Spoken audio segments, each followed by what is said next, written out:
Сайн бацгаана уу, Камжаа ТV байна. Өнөөдөр Хятадд шуугиан тарьж байсан хуурамч хоол хүнснүүдийн талаар ярих гэж бодлоо. 2021 онд Хятадд нэгэн эрэгтэй Тайваны алдартай Milk Tea-ний франчайз болох Coco Bubble Tea-ний газрыг олж харсан бөгөөд харсан даруйдаа найз руугаа би гэрийнхээ ойролцоо чиний өмнө нь хэлжсэн Coco Bubble Tea-ний газар нээгцэн байхыг хараад нэгийг авч уусан гэж бичгээд найз нь бүр үнэхээр тасархан амттай байгаа биз дээ гэхэд нь харин ч эсэргээрээ юун амттай чиний хэлдэг шиг тийм гайхмаар амттай байгаагүй үнэхээр амтгүй байсан уран маань хугарсан шүү гэд Bubble Tea-ний газрын зургийг найз руугаа явуулахад найз нь нэг л зүйл биш байгааг анзаарч сайн ажиглаад харахад жинхэнэ Coco-гийн лого, дизайн, кафений интерьер бүр менюг нь хүртэл яг адилхан дуурайсан хуурамч Bubble Tea-ний газар байсан.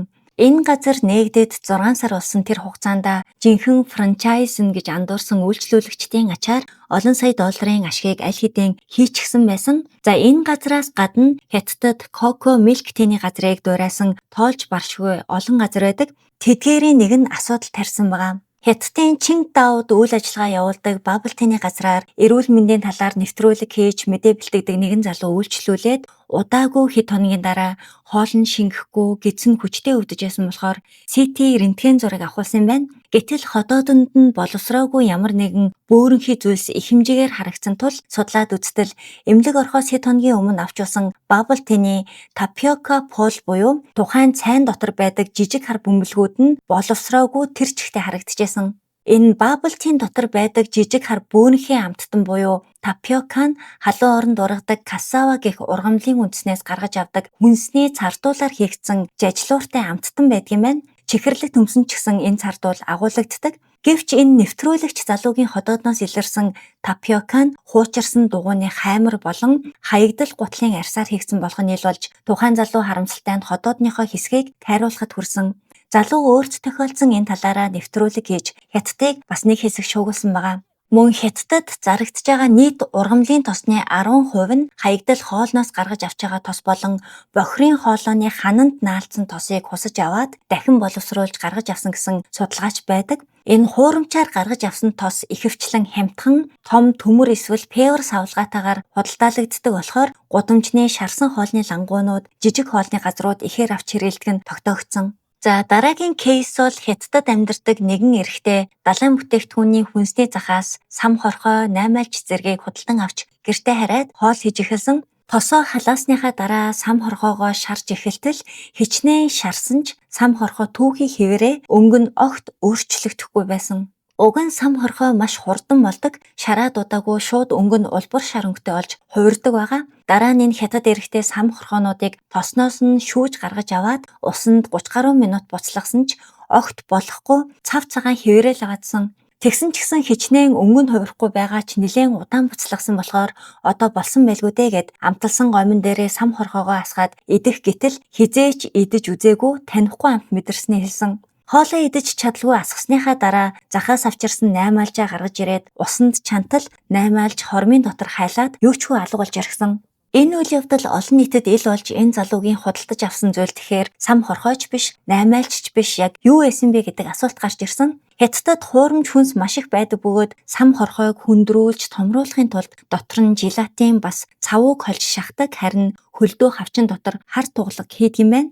Үгээр ч зогсохгүй 100% химийн аргаар гаргаж авсан өндөг, хуванцраар хийсэн будаа, цементээр дүүргэсэн хушиг зэрэг бараг тарж ургуулхаасаа илүү хуурамчаар хийх нь хэцүү байхтаа гэмээр аимшигтай зүйлсийг хоол хүнс гэж зарддаг юм байна. За дараагийн асуудал болсон хоол бол маратан буюу монголчууд малатан гэдгээр сайн мэднэ. Малатан шүлний халуун ногоотой өвөрмөц амтыг богино хугацаанд гаргахын тулд Хятадд PPA гэдэг химийн бодисыг холдог хоолны газрууд мэрсэр байдаг бөгөөд тэрхүү PPA гэх бодисыг их хэмжээгээр хүн хэрэглэх юм бол тархинаас ажилд үүсэх магадлалтай байна. Мөн нэгэн хятад эмэгтэй хатаасан далайн байцаа худалдан авч далайн байцааны шүл хийхээр усанд дэвтээсэн боловч огт дэвтэхгүй байсан болохоор нь гараараа өөрөө дэлгээд хартал зүгээр л хар утуулж таарсан. Хар уутыг үрчилгэж хатаагаад хатаасан далайн байцаа гэж хуурч зарж исэн байгаа. Эдгээр бүтээгдэхүүнүүдийн уут савлгаан дээр байгаа утас байгууллагын хаягаар холбогдоход тийм компани огт байхгүй ямар ч ашиглалтанд байхгүй дугаарууд байх нь элбэг байдгийн байна. Одоо яригдах дараагийн хятад хуурамч хүнсний талаар монголчууд маань нэлээд сонсч байсан байх TikTok-оор явж исэн харагдсан. Тэр нь хуурамч ногоон сонгон байгаа.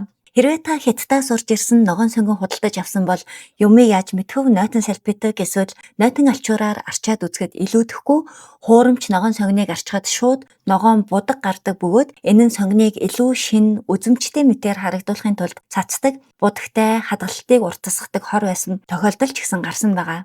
Бас нэгэн нэвтрүүлгээр хятад хүмүүсийн нийтлэг сонгож хэрэглэдэг гоймонгуудыг авчирч шатааж үзэхэд зарим гоймонгоос химийн ямар нэгэн пластик шатж байгаа мэт үнэртэж байгаа талаар гарч исэн. Тухайн үед энэ нэвтрүүлэг цацагдсны дараа хятадд худалдаж авсан хүнсний бүх бүтээгдэхүүнээ баг зэрэг түлж шатааж үздэг тренд хүртэл дэлгэрч байсан. За дараагийн хамгийн ихээр шуугуулсан хүнс бол түрүүн хальт дурддагдаад өнгөрсөн Азиудын гол хүнсний хэрэглээ болох будааг нийлэг материалаар хуурамчаар үйлдвэрлэж зарим нь хуванцраар гялгар уутаар хүртэл будаагийн жинхэнэ будаатай хольж худалдаалсан тохиолдол байгаа. Хэрвээ ийм будааг авч хэрэглэсэн тохиолдолд та нэг аягийг л идэхэд нэг ширхэг гялгар уут эзэнтэй тэнцэх хэмжээний аюулд орох боломжтой байна. Гаднаас нь харахад ямар ч асуудалгүй харагдаж байгаа энэ өндөг 2007 оноос хойш одоо хүртэл Хятадд худалдаалагдж байгаа. Энэ хуурамч өнгийг зөвхөн гаднаас нь хараад ялгах ямар ч боломжгүй боловч чанагдсны дараа бол энгийнүүдээр харахад ч мэдэгдэхээр өнгө үнэр амт нь өөр байдаг юм байна. Хэрвээ мэдэхгүй ийдсэн тохиолдолд хүний биед юу болох вэ гэхээр ой санамж муудаж зөнөх өвчнийг хурцсгадаг хор хөнөөлтөй шууд тархинд нөлөөлдөг. Гэхдээ хуурамч өнгийг худалдаж авахаасаа өмнө нэг ялгах арга нь гаднах хальс хит барзгар байх юм уу эсвэл сэгсэрч үзэхэд шингэн зүйл дугарч байгаа юм шиг сонсогдох юм бол та тухайн өндгийг авахаа түр азнах хэрэгтэй байна.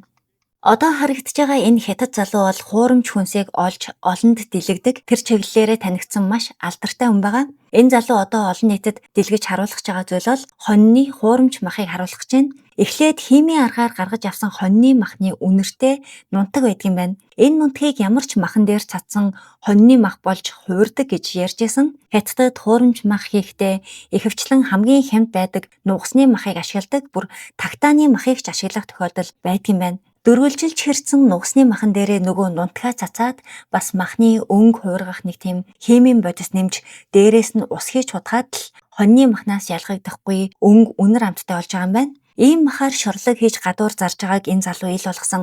Энэ махаараа 10 ширхэг шорлог хийж зарлаа гэж бодоход 2 шорлог нь л бүх зардлаа нөхөж 8 шорлогны орлого нь цэвэр ашиг болдог учраас хинч жинхэнэ үнэтэй хоньны мах аваад шорлог хийдэггүй талаар ярьсан байгаа.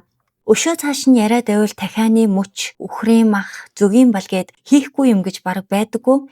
Хинч идэж хэрэгэлсэн жинхэнтэй нь ялахын аргагүй яг адилхан амттай байдаг. Бас нэг зүйл нь Хятадын ихэнх малатаны газруудын хэрэгэлдэг дүүпүү гэхэд яг л эрзэн шиг бас удаан мууддаг болохоор ихэнх Азийн орнуудад худалдаалагдж байсан байгаа.